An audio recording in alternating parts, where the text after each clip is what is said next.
নমস্কার, আমি পিঙ্কিস লাইফ চ্যানেলে সবাইকে স্বাগত জানিয়ে শুরু করছি আজকের রেসিপি। আজকে বানাবো কাঁচা আমের আচার।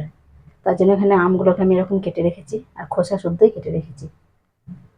আমগুলো একটু শক্ত মাড়ি হয়ে গেছে, আঁশগুলো শক্ত হয়ে গেছে এখানে। আর আমের আচারের জন্য আমি এখানে একটা মশলা করে নেব। তার জন্য এখানে রেখেছি সাদা কালো সর্ষে, দুরকম সর্ষে একসাথে মিশিয়ে রেখেছি আমি। আর এখানে রেখেছি গোটা জিরে, পাঁচফোড়ন, এখানে রেখেছি ধনে গোটা, আর এখানে মৌরি, আর এখানে রেখেছি কিছুটা শুকনো লঙ্কা। সবগুলোকে আমি একসাথে শুকনো খোলায় ভেজে নেব।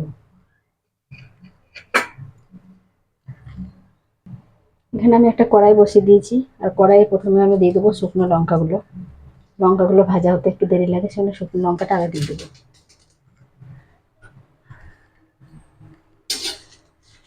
লঙ্কাটা একটু ভেজে নেব। লঙ্কাগুলো একটু ভেজে নিয়েছি, এবার আমি গোটা মশলাগুলো সব দিয়ে দেবো একসাথে, দিয়ে একটু ভেজে নেব। খুব বেশি কালো করে ভাজবো না।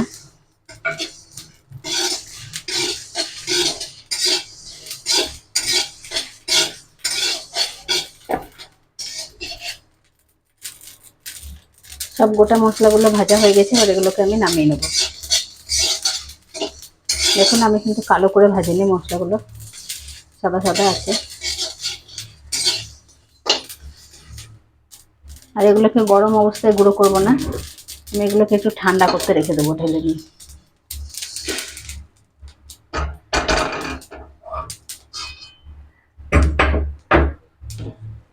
ভাজা মশলাগুলোকে আমি ঢেলে নিয়েছি, এবার একটু ঠান্ডা করে নিয়ে এটাকে পিষে নেব। আর ওই কড়াইয়ের মধ্যে দিয়ে দেবো সর্ষের তেল।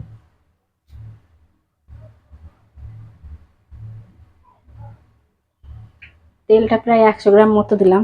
এখানে 2 কেজি আম আছে, তার জন্য আমি এতটা তেল দিলাম। এবার তেলের মধ্যে দিয়ে দেবো একটা শুকনো লঙ্কা।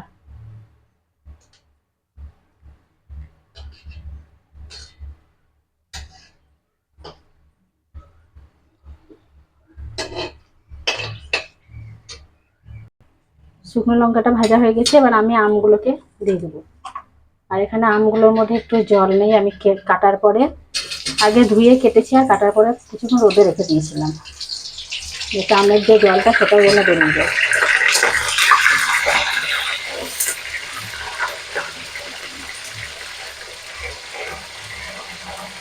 সব আমগুলোকে আমি দিয়ে দেবো।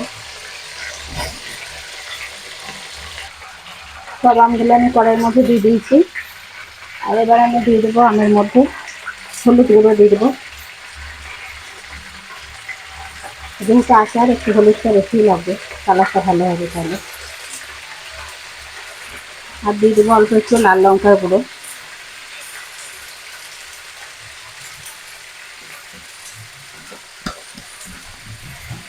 আর স্বাদ মতো লবণ দিয়ে দেবো।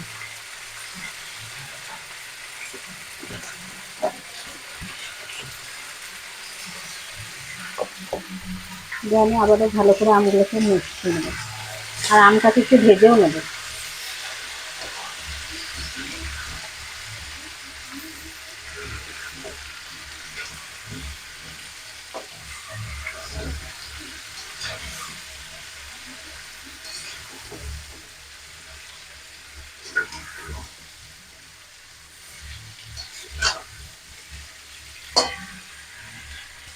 আমের সাথে ভালো করে লবণ হলুদটা মিশিয়ে নিয়েছি।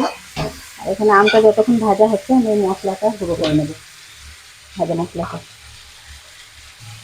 মশলাটা আমি গুঁড়ো করে নিয়েছি। আর মশলাটা দেখুন, আমি খুব মিহি করে গুঁড়ো করিনি, একটু গোটা গোটা আছে।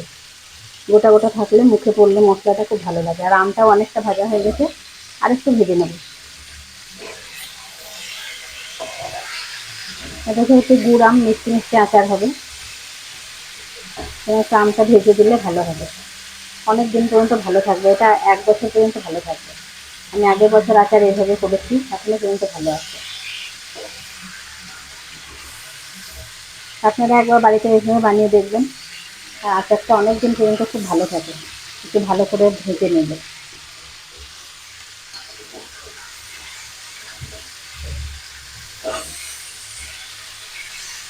আর 2-1 মিনিট ভেজে নেব। আমগুলো ভাজা হয়ে গেছে। এবার আমি এর মধ্যে দিয়ে দেবো গুড়। আর এখানে আমি 2 কেজি আমের জন্য 1 কেজি গুড় রেখেছি। 1 কেজি আখের গুড় রেখেছি, আখের গুড়টা আমি দিয়ে দেবো।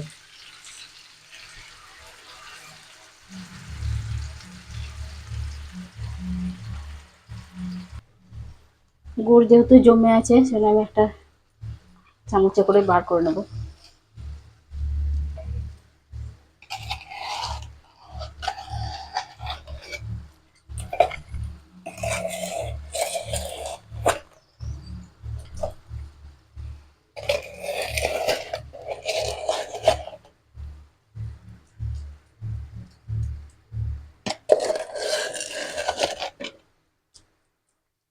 আপনারা যদি এর থেকেও বেশি মিষ্টি করতে চান তাহলে আর একটু বেশি গুড় দেবেন।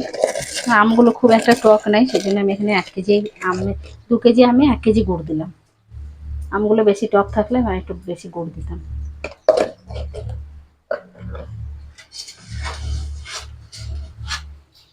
এবার গুড়টাকে ভালো করে গলিয়ে নেব।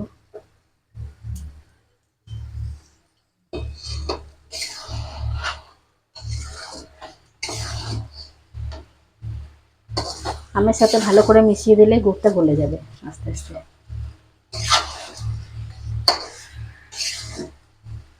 এখন অনেকটা গলে গেছে।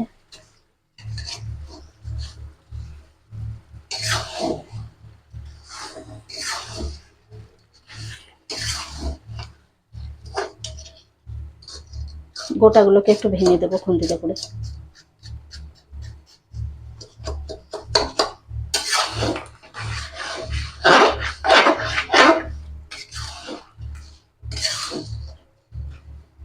সব গুড়টা গলে গেছে, আর এরকম করে আমি কিছুক্ষণ ফুটিয়ে নেব। গুড়ের সাথে সাথে আমটাও সেদ্ধ হয়ে যাবে। আর আমার ভিডিওগুলো ভালো লাগলে একটু লাইক, শেয়ার, কমেন্ট করবেন, আর চ্যানেলটাকে সাবস্ক্রাইব করবেন। আর এইভাবে একবার বাড়িতে বানাবেন, দেখবেন খুব ভালো হবে। গুড় সব গলে গেছে, এবার আমি আঁচটা বাড়িয়ে দিয়ে কিছুক্ষণ ফুটিয়ে নেব।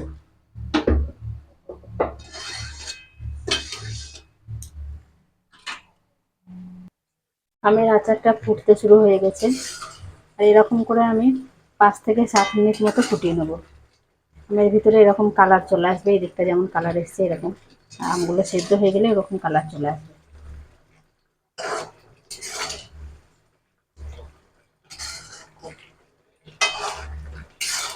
আর ঢাকা দেবো না, আমি এমনিই ফুটিয়ে নেব। আমটা দেখুন অনেকটা সেদ্ধ হয়ে এসেছে, অনেকটা সেদ্ধ হয়ে গেছে।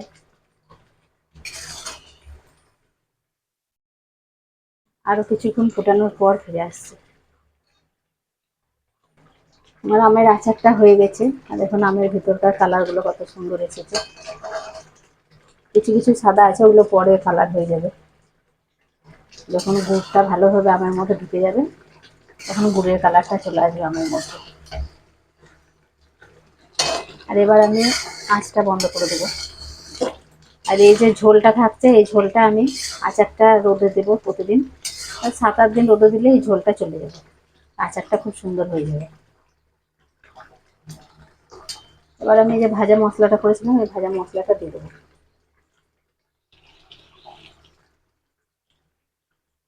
আঁচটা বন্ধ করে দিয়েছি, তবু ফুটছে এখনো।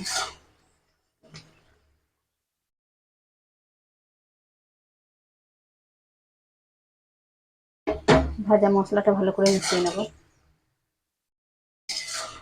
আর ঠান্ডা হয়ে গেলে আমি এটাকে অন্য জায়গায় নামিয়ে নেব, কড়াইয়ের মধ্যে রাখলে আবার তেতো লাগবে।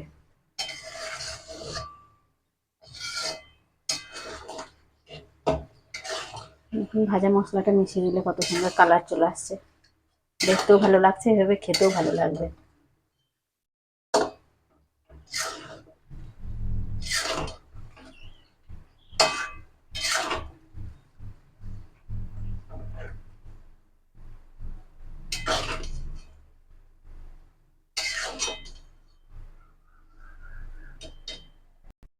গুড় আম আচার আমার রেডি হয়ে গেছে। আর গুড়টা ঠান্ডা হলে অনেকটা জমে যাবে, তারপর রোদে দিলে তো আরো মাখা মাখা হয়ে যাবে। এখন দেখুন একটু ঠান্ডা হচ্ছে আর অনেকটা জমে যাচ্ছে। খুন্তি থেকে পড়ছে খুব আস্তে আস্তে। ঠান্ডা হলে আর একটু জমে যাবে, আর রোদে দেওয়ার পরে সব মাখা মাখা হয়ে যাবে। আমার এই আচারের ভিডিওটা কেমন লাগলো একটু কমেন্টে জানাবেন।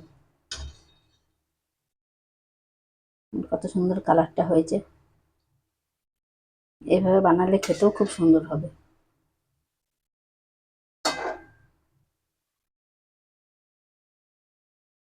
রেডি হয়ে গেছে আমার গুড় আম আচার।